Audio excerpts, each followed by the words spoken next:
So welcome once again, everyone, to Transatlantic Poetry on Air. My name is Robert Peake, creator of the series, and welcome back. We're back after a bit of a winter hiatus with a broadcast I've been looking forward to for quite some time. Two poets I've wanted to bring together for a while now. So I think you're in for a treat this evening, those of you tuning in wherever you are in the world. We'll be featuring Hilda Sheehan, who joins us from Swindon, just west of London in the UK, and Tim Krcmarik, who joins us from Austin, Texas, the reputedly weird part of Texas, for those of you, particularly in the UK, that don't know such a thing might exist. We're going to start with Hilda and then Tim, and then we will have time for questions and answers at the end of this broadcast. So you should see, if you're tuned in via YouTube, a question and answer link you can follow, or on the event page on Google+. There should be a link there where you can ask your questions. I'll do my best also to try and round them up from Twitter and Facebook and everywhere else that we're available to you.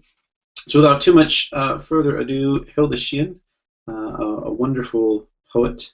Her book, The Night My Sister Went to Hollywood, from Cultured Llama Press, is excellent, and you should buy it. She's a mother of 5. She runs the Swindon Festival of Poetry. She edits the excellent Domestic Cherry, journal full of interesting, nutty, wonderful poetry like her own, and from far and wide. And it's just always a pleasure to hear her read. I first heard her read in London at the Troubadour, and I'm delighted to have her back. So without too much more waffling from me, Hilda, over to you. Looking forward to hearing you read your work. Good evening.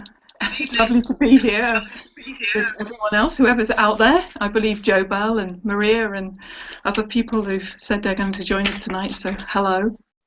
I'm going to start with a few poems from The Night My Sister Went to Hollywood, and I'm going to start with Slices. Bread began to slice the woman. "Don't slice me," cried the woman, but bread had no mercy for women. "Sliced woman is delicious with husbands and children on top," thought bread. It smelt her rising from the warmth of his loaf, made neat, white, and bad for the heart when buttered by knives. Some of her was stored in a man tin for the next day, and bread wondered how one little woman could create such crumbs. I'll go to the title poem, which is The Night My Sister Went to Hollywood. I have a difficult relationship with my kitchen, and I probably don't keep it clean enough or tidy enough, but it's hard to write poems and do all those domestic things as well. So this is a little story about that. And a night I kind of went missing, in a famous story of me going missing in my purple nightdress. Here we go. I blame it on my sister, though. So a lot of these poems are about me, but I pretend they're about my sister. So if any of my sisters are watching tonight, you know, you can, don't worry about it. The night my sister went to Hollywood, she left a stare on the bathroom mirror, and rubber gloves slumped over taps like yellow dresses waiting for a clean. There was a smashing of plates after tea to avoid washing up, and what she cooked for the kids before she left could not be saved. Not the fish that wasted itself for years just swimming, or the bacon that never met bread. One earring left behind was mistaken for the one she took with her, unique and beautiful, hooked on the scent of pillow. Hollywood made a film, with most of the crying included, ended with the hope of highlights, Botox, bigger lips, and no one seemed to care if her bed was made, if her bed was unmade. There's quite a few film poems in this book. I love film. I'm sure a lot of us love film. And one of my favourite films is Streetcar Named Desire. I watched it quite a lot when I was growing up. And I just merged my life with that kind of life, and this poem came into being. It's called Not in the Stars. I was never a Vivian Leigh, but we rode the same streetcar once, her on the way to torment, me on the way back. She said she was written by men and not in the stars, disgusting, filthy, greasy men that lie and dislike noisy women. I've never lied in my heart, she cried. How morbid, I thought, as we transferred to a streetcar named Cemetery and rode 6 blocks to Elysian Fields, where she got off, bright as a naked light bulb, left me in the empty streetcar to throb with exciting life.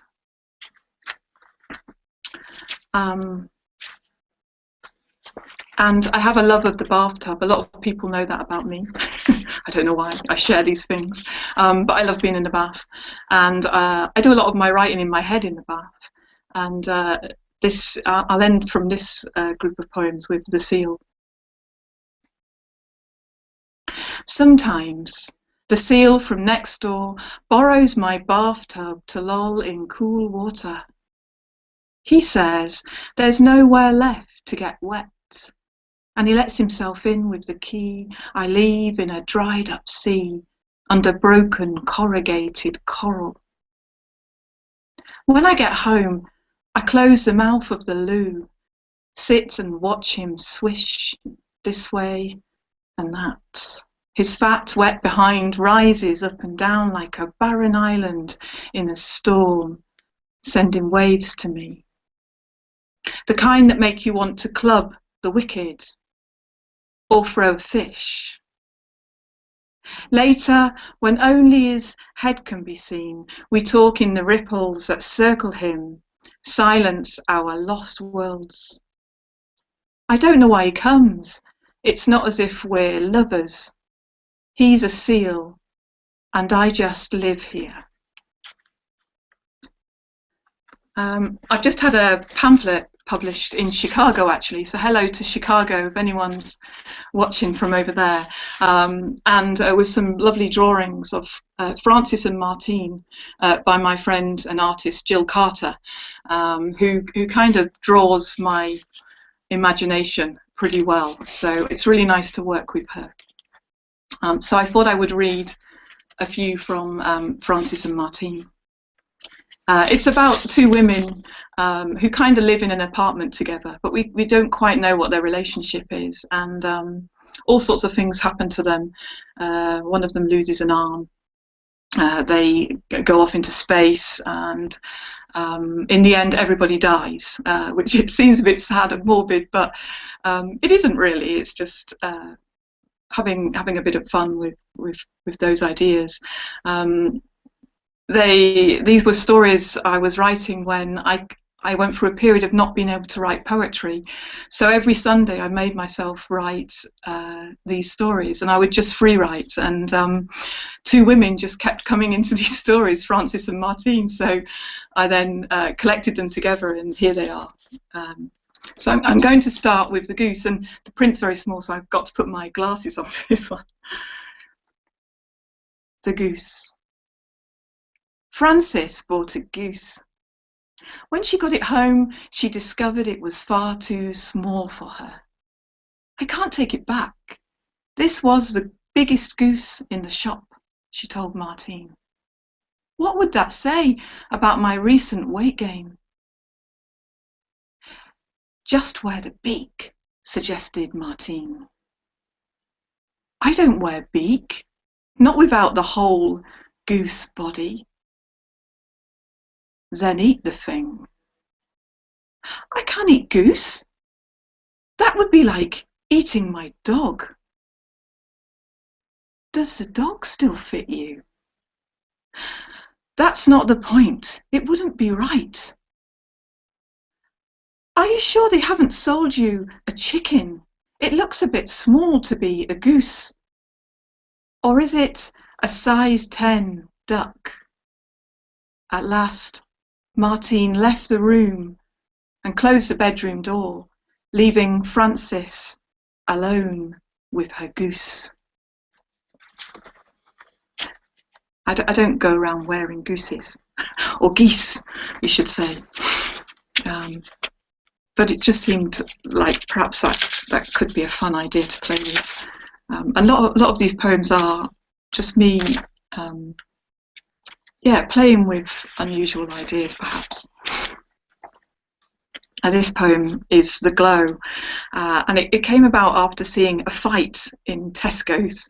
A couple were having a really big fight, and the staff had to close the aisle. No one was allowed down the aisle, and I just imagined what it would be like if there was a woman sort of glowing down an aisle, and what they would do then, how the public would respond. And Frances and Martine seemed to be good people to work this one out. So this is The Glow. Frances was in the supermarket, glowing down aisle 9, between the big box powders and the washing up liquid. People gathered near the aisle to see the glow. It was not a normal glow. Not a glow of being in love or when in ecstasy, but the kind of glow caused by a chemical reaction, or like someone from outer space. "Please, can customers stay away from aisle 9, called the woman who worked the tannoy. Her name was Mildred, and she had never had such an exciting task as to warn people away from a glowing woman. Staff placed obstacles at either end of the aisle to stop customers from being tempted to go down and join in the excitement. Meanwhile, Frances continued to glow. She made the aisle glow too, and the floor of the aisle began to shake and crack, become separate from the rest of the supermarket. It began to rise with Frances, the powders, the bottles into the air, and the roof opened up as if it had always been designed to do so. And off she went into space, with all the light and power of a whole supermarket within her. I'll just finish with a couple of new poems. I was very lucky recently to have a whole day down at the Poetry Library, and they invited me to respond to some of their rare books, and I was given a beautiful box full of John Cage and Jackson Maclow and Yoko Ono poems, and 7 poems came out, and it was very, very exciting for me because I'm quite busy and sometimes it's hard to find the time to write, so that was a bit of a treat. And here are a few poems in response mainly to Yoko Ono's Grapefruit. So these poems are all after her poems. So this is a piece about kissing. Go from one kiss to another, just because you kissed me. Kiss. Here, top of a building, there's a kiss up there. Quick, catch it before they do. 2. Do not listen to kisses. Kisses are so lip people. Here they are, wanting to be together again, until they grow old and can't say each other's names. The end of a kiss is a full stop of life. It is death. Stop kissing before we die and kill other people too. And I'll end with imaginary poem piece. Suddenly, a poem took 60 years to make. In the poem was a baby made by a man and a woman in love. This was not a poem of shape and quality. They just made love and baby. More babies entered the poem But the poem didn't have enough space, or baby grows. So it let two babies fall in words onto the floor. The poem was not happy. Only a few babies left. And no love left either. Oh, except in the first few lines where the baby was made by the man and the woman in love. Suddenly the poem ended. Not one baby left. No love left either, for the first few lines were forgotten. Nothing poetic or human here. Just white space. Thank you for listening. Thank you, Hilda. That was great. So next up we have Tim Krcmarik. Tim attended the prestigious Writers Workshop and is a firefighter for the city of Austin, in Austin, Texas. His book is The False Lark, a slim but potent volume that I return to again and again. So it's a great pleasure for me now to welcome Tim Krcmarik. Tim?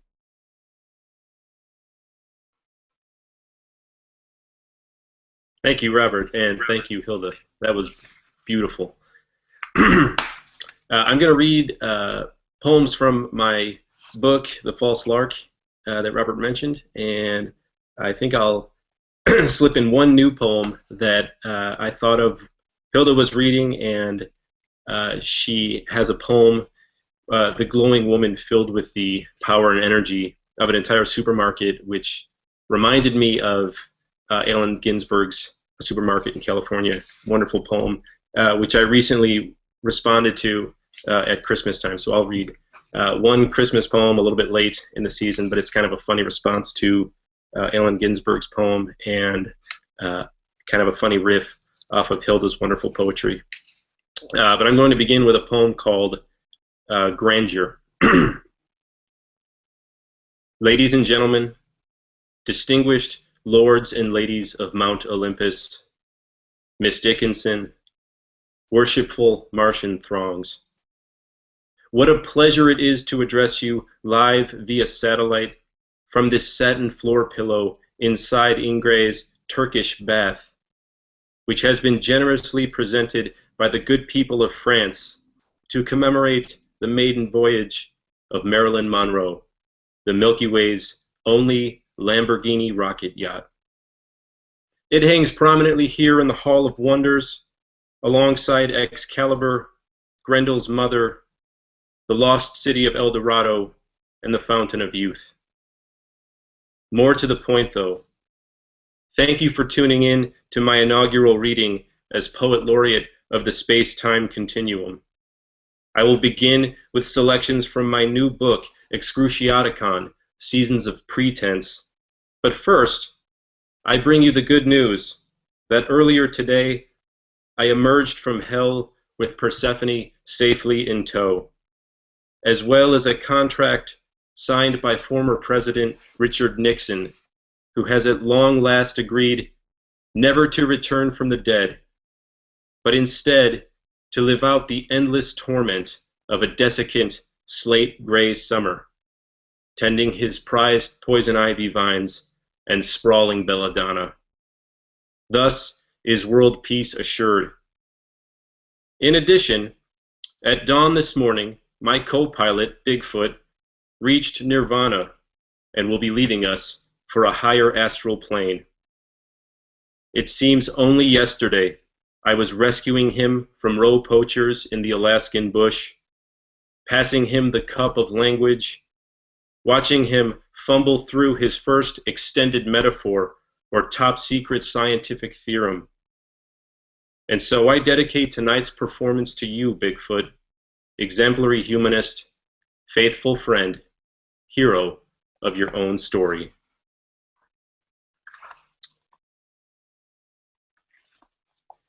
And I'm going to read a poem early in the book called Zombies. I've never actually read this one at a reading before, and I'm kind of excited to do so right now. And it's for Sean and Ryan. Zombies. Right before she settles into sleep so peaceful, She'll snore the way a snowflake might, or a wooden bird. My wife lifts Grimm's fairy tales off my face, peers down like a giantess, easing the roof from her first startled castle, and asks, if my soul were an object, what would it be? A question so lovely it reaches through the glassy ether of tonight's first dream, where I've been chasing a butterfly as a horde of hungry zombies chases me. And because I have not fully woken, we're all standing around in the dark field of unconsciousness, scratching our heads for an answer. Brains, suggests a zombie. Brains, another echoes, its ragged jawbone clattering to the ground.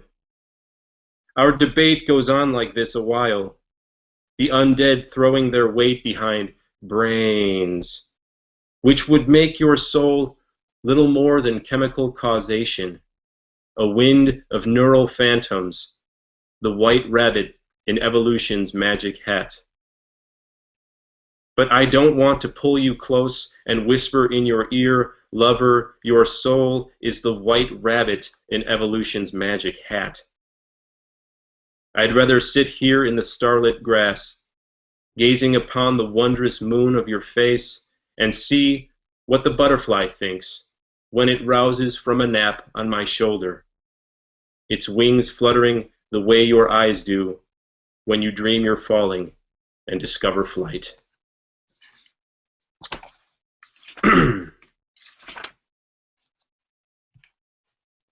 And in that vein, I'm going to read another the next poem is called Pillager. Pillager. To the evil genius of a 10-year-old, simmering with remembrance of stepping in an August yellow jacket nest, the humiliating spoonfuls of witch's paste that followed, eye of newt and toe of frog, baking soda, tenderizer, water. This Sistine Chapel of beehives strung like a muddy beach ball from the maple tree, this Gotham cast in masticated paper pulp, was nothing, less than nothing, an affront to decent 10-year-olds everywhere trying peaceably to waste the last days of summer break, which may explain why it is lying now in a pile of sodden leaves, a cantaloupe-sized gash rent in its face, bleeding honey, bleeding worker and drone, bathed in ash where the greeny pillager returned to purge his crime with fire and finish what had started with a stone. I stop a while to watch it pool with waning sun, with early waxing moon, and rub my hands together in the cold to quell the drums of war within my bones. For what good has it ever done the world to want to wring a small boy's neck, I wonder, and turn again to face another winter.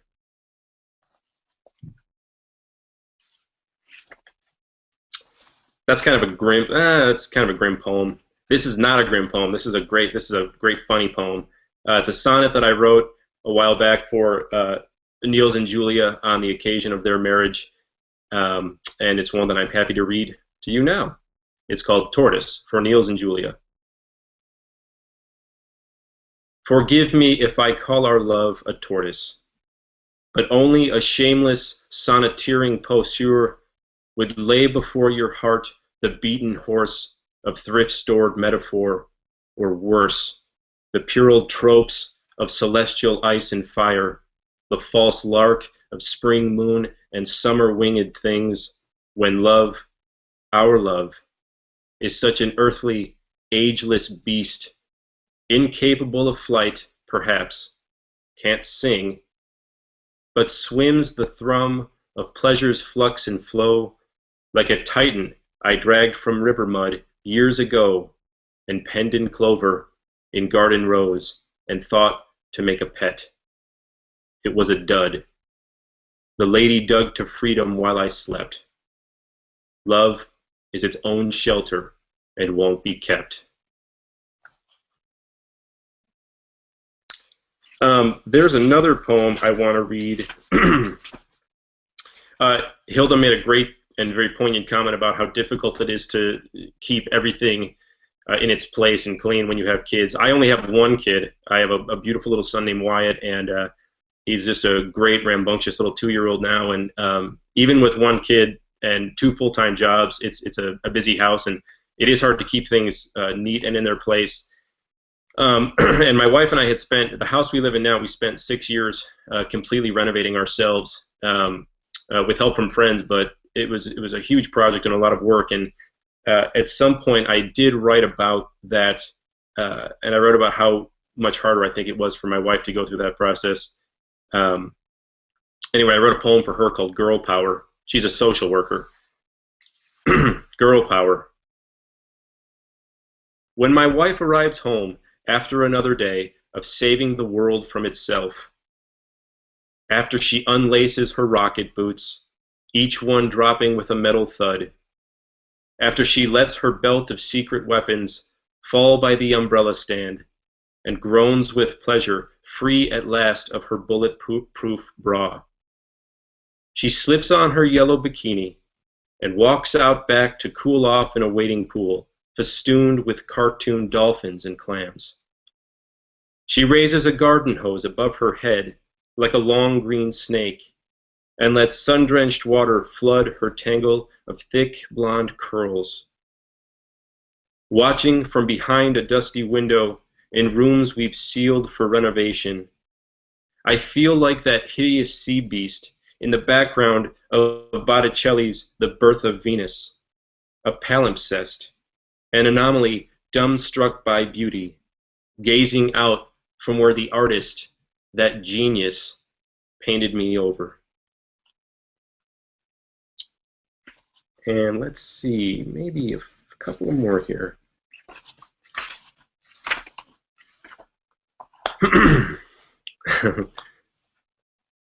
This next poem is called Brook Shields, for reasons that are totally obvious by the end of the poem. Brook Shields. I was tempted to think of my memory as a sieve this afternoon, when I couldn't remember the name of the first girl I had ever kissed. I was sitting at my yellow table in cloudy dishpan sunlight, brooding how the world is full of people able at the drop of a hat to give you a complete history of bottle caps or the etymology of words like calyx and flibbertigibbet, whereas I would be lucky to recall what I ate for breakfast this morning or what on earth Don Juan was about. And just then, if I silently despise the god of vacuum cleaners for favoring a lucky few with the type of industrial cerebrum capable of sucking up every sand dollar and tiny anemone from the long shore of the day, I was thankful to the god of lies for blessing me with the sort of imagination able to light the cold hearth of truth with a make-believe fire some people call beauty. Let's see. I want to read this one. This is another sonnet I wrote for my son on the occasion of his birth. It's called Blackberry Vines for Wyatt. Blackberry vines. They wind among the devil's tear thumb and swell to bounty if the winter rain is just as bountiful. If the sun in wildflower time is less than summer pain, and if about 1,000,000 other things that work inside a seed of their own prescience and have to go just right, go right. It brings me to wild caution, the slim allowance of a grin, to think how scarcely defied the odds of returning burdened with success. And yet, here we are, your mother and I, plucking pailfuls and daring to address you by a name, smaller than this lucky fruit, rowing around in your blackberry boat. And let's see. I'm going to read 2 more poems. I'm going to read a new poem that written recently. It's called Camouflage, and as stated earlier, it's sort of a funny response to or riff off of Allen Ginsberg, and I think great for today because of Hilda's wonderful reading. I think I can riff off her reading a little bit with this. It's called Camouflage. The thought of Allen Ginsberg skipping around a fruit market, arm in arm, with the ghost of Master Whitman, their blissed-out laughter scaring the children, beards wagging to the music in the salty San Francisco air, is helping me adjust with makeshift dignity to my new life, as the guy sprawled out in yard and garden across a plastic Adirondack chair, sniffling into a red bandana and nursing a contused frenulum, courtesy of the flying elbow thrown in a midnight stampede that means the season of conspicuous winter consumption has begun. A particularly hazardous time to seek the images that must, like the god entombed in boughs of holly, render the ashes that engender spring. Hazardous, though hardly inauspicious. For just now, and this may be the concussion talking, I rise and go tramping around Walmart with Krampus, the Christmas goblin, looking for visions of 21st century America.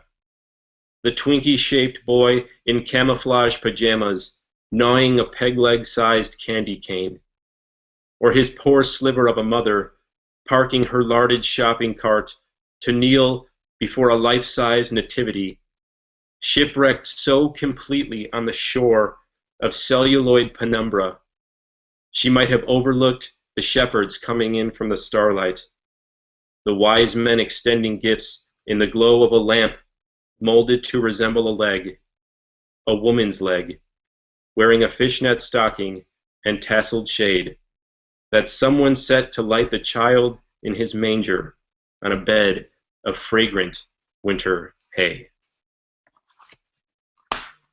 I wonder if you'll know that image. Especially in the UK, there's a Christmas movie that is played and played and played every year. It's still a funny little movie called A Christmas Story, and the dad, this will be familiar to lots of people, but the dad wins this prize, this great fabulous prize from a mail-in contest, and the prize ends up being a lamp shaped like a woman's leg, and I took that image directly from that movie. It's sort of a nod to that movie too.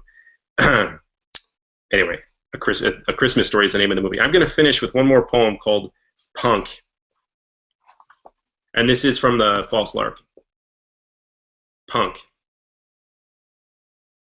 Winter is pounding my house like a bully on the hunt for chump change. Like one pissed off albatross convinced I've got the ancient mariner hidden in the attic under a pile of treasure maps and old brown sweaters. But actually, I'm writing a poem for doomed sinners called My Summer Vacation, about a famous swan dive I did 20 years ago in the anchovy brine that doubled as our local pool, and how I sprang from the water like a saved Pentecostal, right in time for me and the lithe Dvorak triplets to watch my dark blue swim trunks float away. That's when I appear from the future, wanting only to pat my younger self on the shoulder and impart a few words of artful assurance that, like a whoopee cushion, slipped onto my chair while I led the class through our Pledge of Allegiance. This will all seem very funny further down Puberty Road. But that little punk has already zipped back up the diving board ladder, shameless as the day he was born. And he's bouncing loudly up and down, so all the ladies present will sit up and take note of those gifts bestowed unto him. And though I have pinpointed the precise moment my life went astray, I am sorry to leave my readers with that closing image. So here's a tufted titmouse at the open window, pecking millet from my outstretched hand. Thanks very much.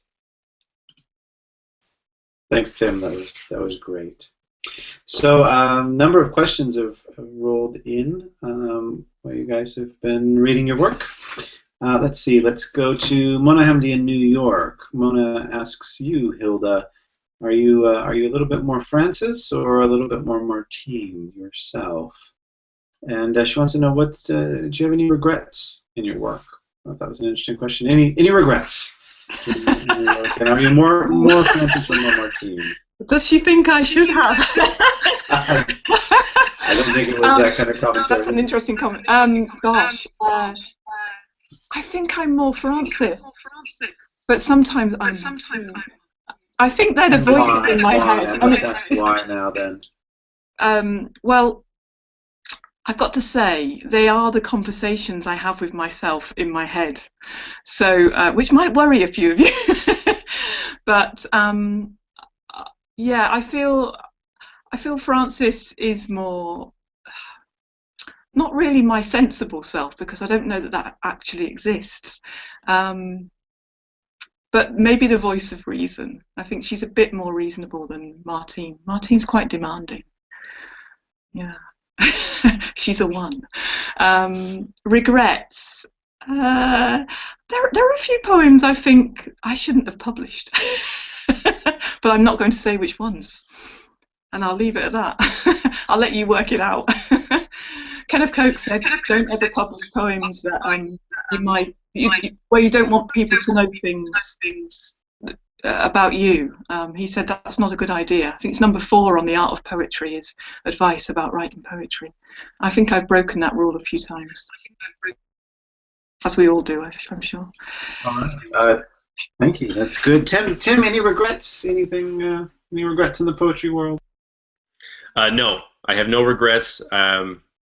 As far as that goes, I mean, I really don't. I think that if nothing else, poetry is a very, very long apprenticeship, and I just don't think there's time for regrets. I think, getting through your apprenticeship personally, to a point where you can produce a body of work with a sense of real style that is really you, and achieve some audience and maintain that audience. There's no time for it. And I mean, in the midst of everything else, family and life and everything else, now it's hard enough to chisel out a half an hour a day to write. I don't have any time to spare for regretting anything else. No, I have absolutely zero regrets. It's a blessing if you find yourself like sitting down to write poetry. You're doing something right, and there's just no time to regret anything else. It's just way too great. No way. Like what did James Dickey say? He said it's the greatest goddamn thing in the universe, or something like that. That was his definition of poetry, and I think that's pretty much where I'm at. It's pretty much, the greatest damn thing in the universe. No regrets. No regrets. That's great. Well, that's great attitude. And you mentioned being able to put together a body of work that sort of leads us into some of our next questions. So, Kathy Dreyer here in the UK, she says, how many slim volumes of poetry is too many? And also, let's see, Maria McCarthy asks you, Hilda, how did you find the process of being edited, and be honest? So I think I want to roll those two together, and I want to ask kind of both of you about the process of being published. So how did you find the process of being edited? Do you favor the slim volume of poetry? If so, why? If not, why not? And I'll throw one in of my own, which is, does the work kind of take on any kind of life of its own, or do things change in any way after you've been published? So if you can't remember all those questions, just talk to me about the process of being published as a poet. Hilda, you first. It was very enjoyable to be published, and it kind of gave me a confidence I didn't have probably before that. And I have to say, Maria is a very encouraging editor, and she had a lot of respect for the poems and what they were doing rather than what she felt they should be doing, which is a problem I have a lot with my work, because it perhaps doesn't behave itself. And I kind of like to go with that.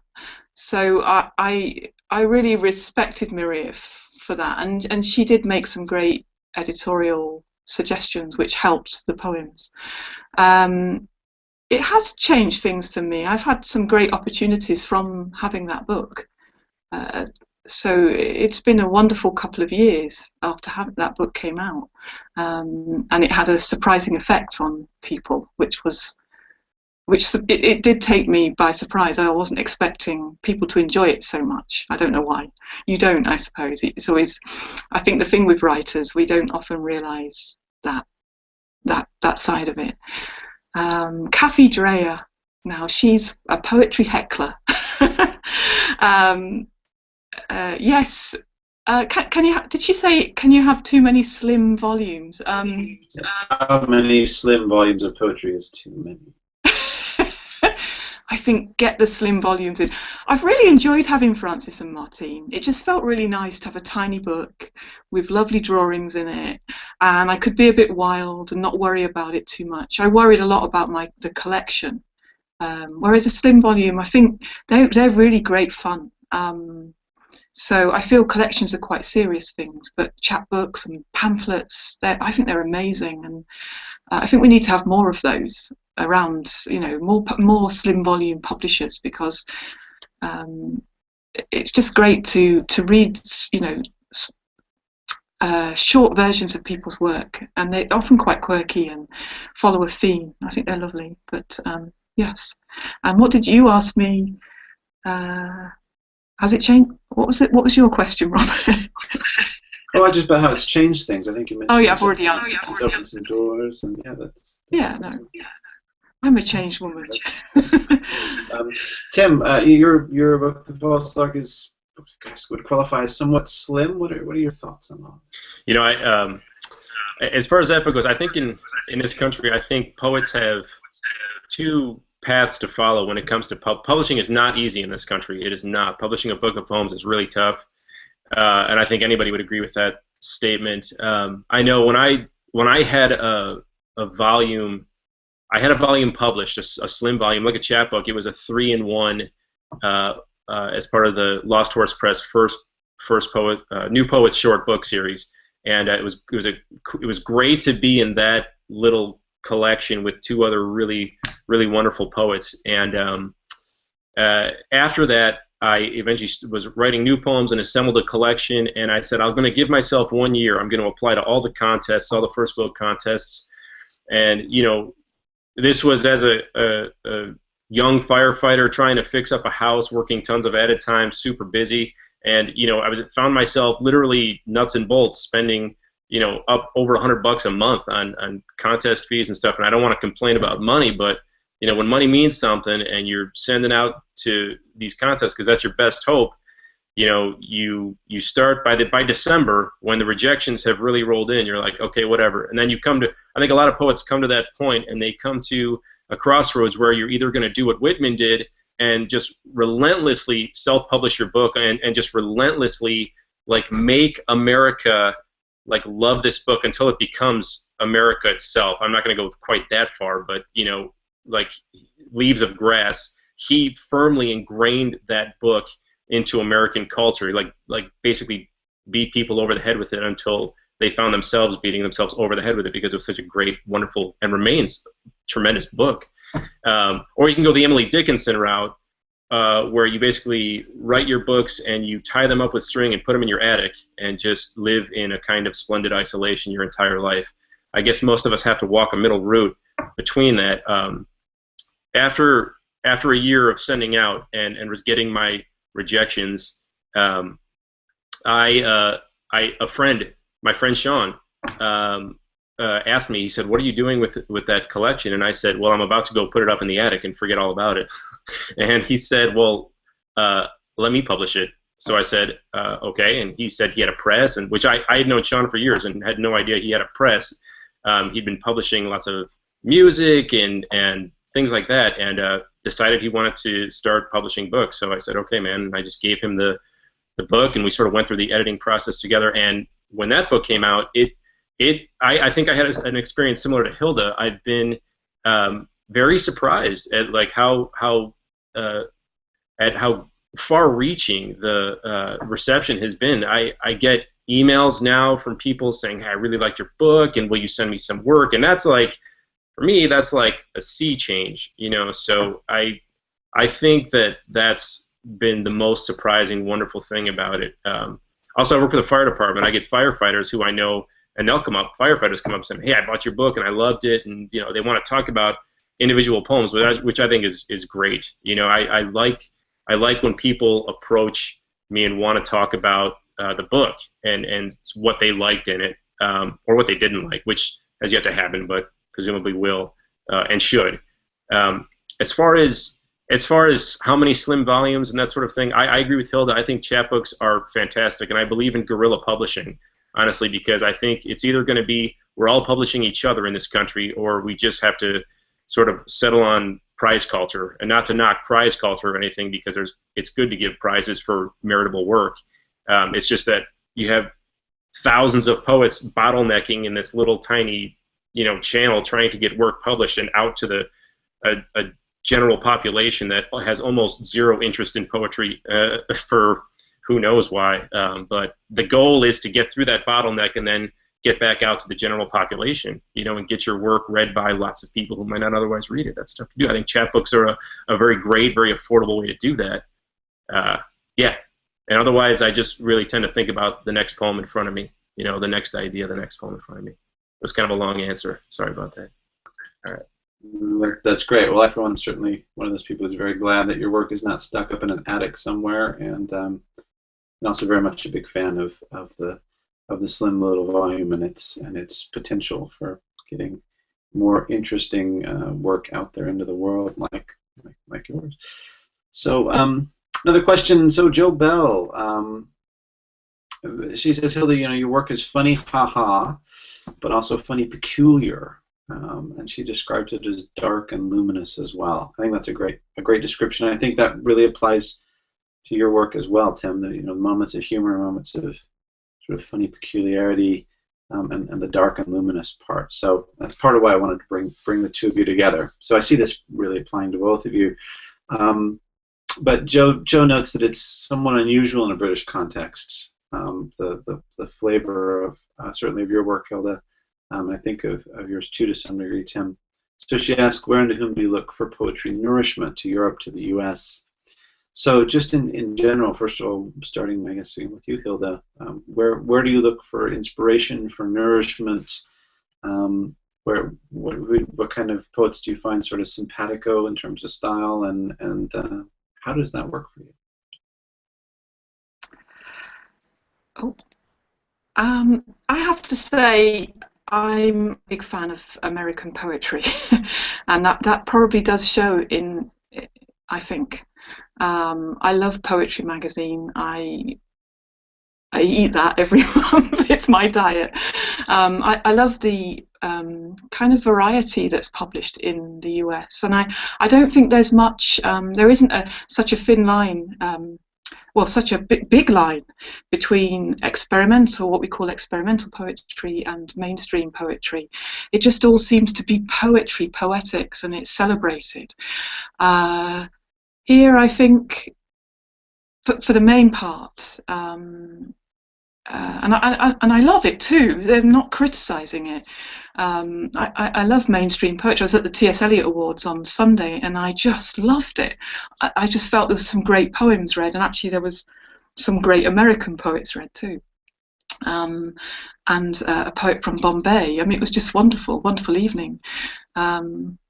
But I do love the poetry published in America. I love Ray Armantrout, and I love, so many. I love Atsuro O'Reilly. He just is so exciting, the way he uses language, the way he uses the line, what he does with the page.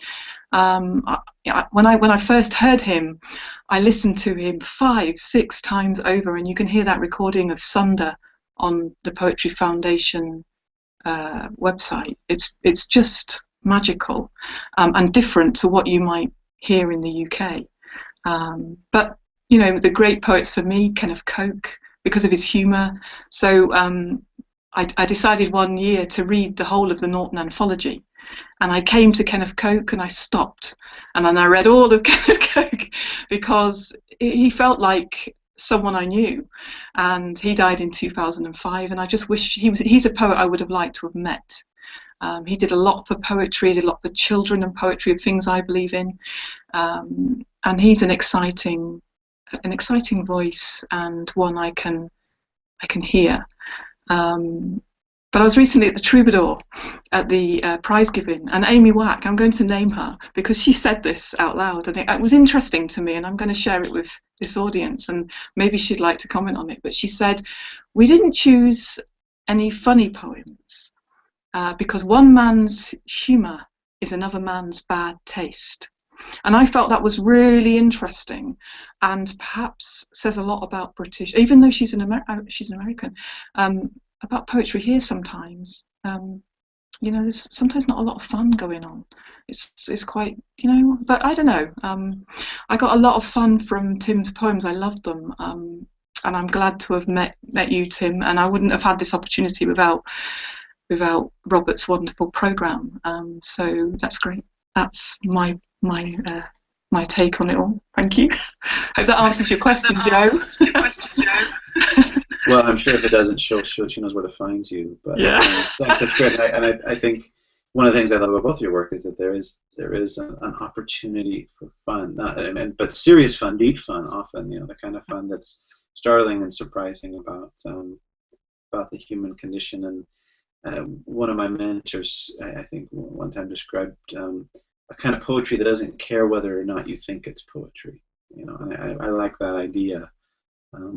You know, in that it doesn't have to sort of feel like a poem in a very serious, ceremonial, or conservative way. I certainly find that in both of your works. So Tim, moving over to you, what keeps you inspired? Any poets you wish you had met, and how do you, you know, who do you think is having, you know, ridiculous amounts of fun in poetry these days? It's funny. Hilda mentioned Ken KO, and I would definitely riff on that. I mean, I've been reading his work since I was an undergraduate, and he had a big influence on me early on because his sense of humor, I felt, was so rare and so different from so much of everything else that's in the Norden anthology. You know, you try to read Ezra Pound, and you're like, okay, I know this is like really supposed to be great and all, but man, this guy's just clubbing me over the head for hours and hours. It's worth slogging through, but you know, you need that Kenneth KO to kind of recharge your batteries and just make you want to come back to the blank page. You know, the blank page seems like more of a snowball and less of like a terror. You know, when you read someone like Kenneth KO, and like I said, when I was an undergrad, I taught creative writing in the Chicago public schools, and I've been using his work both on teaching creative writing and his poems as long as I taught, and I taught even into my mid-20s. I taught middle school English here in Texas before entering the fire service. So Ken KO, I enjoy. I really like Billy Collins. You know, I think his work is kind of funny and just kind of relaxed and funny, but very poised and very elegant, and there's a real strong sense of craftsmanship. And you don't have to scratch too much before you realize he's employing very interesting formal tricks in his free verse. And I find myself trying to do the same thing. I recently reread all of Robert Frost's books, and I found a great deal of humor, again, just under the surface of that sort of early 20th century libertarian, you know, a wild god in his that just pervades all of his poetry, and found that very refreshing.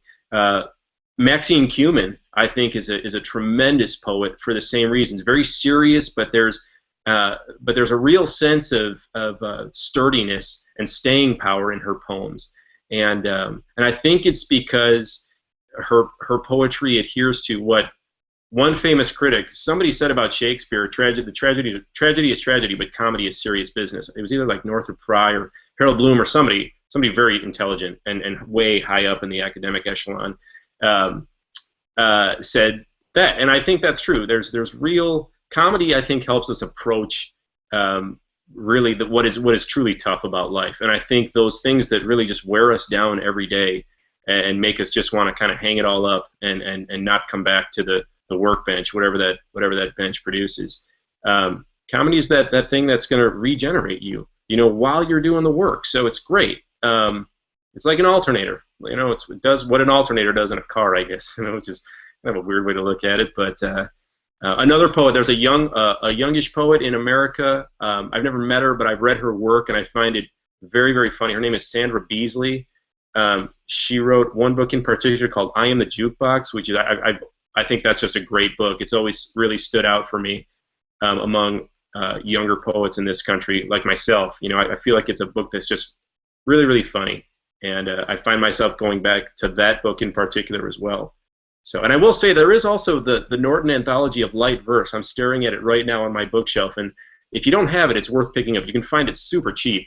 And not a lot of people write what used to be just called light verse, and light verse used to be everywhere, at least in America, in newspapers and magazines. It just used to be a part of the daily rhythm, and it's just sort of disappeared for whatever reason. You just don't find a lot of light verse publicly available anymore. So I don't know. I think if you're trying to work humor into your poems, I think it's a noble task, and I think you're doing your readers a real service. And I think it's worth the effort because it's not easy. Tragedy is tragedy, but comedy is serious business. And to make it work, to make humor work, it takes a lot of thoughtfulness and a lot of craft. And you got to be real sneaky. You almost got to slip it past people before they know what's happening. You know, yeah. Oh, and I will say, Hilda, without this series, you said something before we came on air tonight. Robert, Hilda, and I were talking, and Hilda said, "I'm really happy for this because I may never have found your work," and I would echo that and say it's great. I can't believe there aren't more of these series because of like how much I've learned and how many names and books I've been able to kind of pursue just by going to the archives and tuning in and just keeping up with Robert, especially online. And Hilda, you know, finding your work has been just an enormous boon for me personally. I think it's great. I would count you as one of these really great, funny poets just working right now. So, and everything I've said about comedy and humor, I think absolutely applies to your work and your craft and your efforts. So I'm grateful. Thanks, Robert.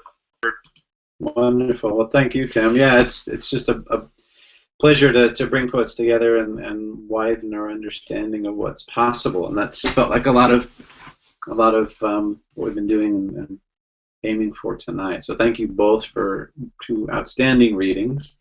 We've been talking a lot about other, interesting, wonderful poets, but I do want to remind all of the people tuned in out there, and I see you, there's lots of you, to definitely check out Hilda Sheehan's books and Tim Krcmarik's books. You can get them at all good places online, or even better, go to your local independent bookstore and demand that they get copies. And I think all that remains now as we're wrapping up here is to let you know about our event in February. We will have Barry McNeil and Jack Underwood on the 21st of February, same time as now, so 8 p.m. in the UK, 3 p.m. on the East Coast, noon on the West Coast. This will be hosted by Christopher Crawford of Body, B-O-D-Y, the literary journal based in Prague. So once again, thank you, Tim. Thank you, Hilda. It's been an absolute pleasure to have you on the show, and a really interesting, stimulating conversation, and great, provocative, fun, wonderful work as always. So thank you. All that remains is to say thank you, and thank you all for tuning in after a bit of a hiatus as well. Nice, good turnout for tonight's show, which is encouraging. And we'll see you back here again in February. Bye for now.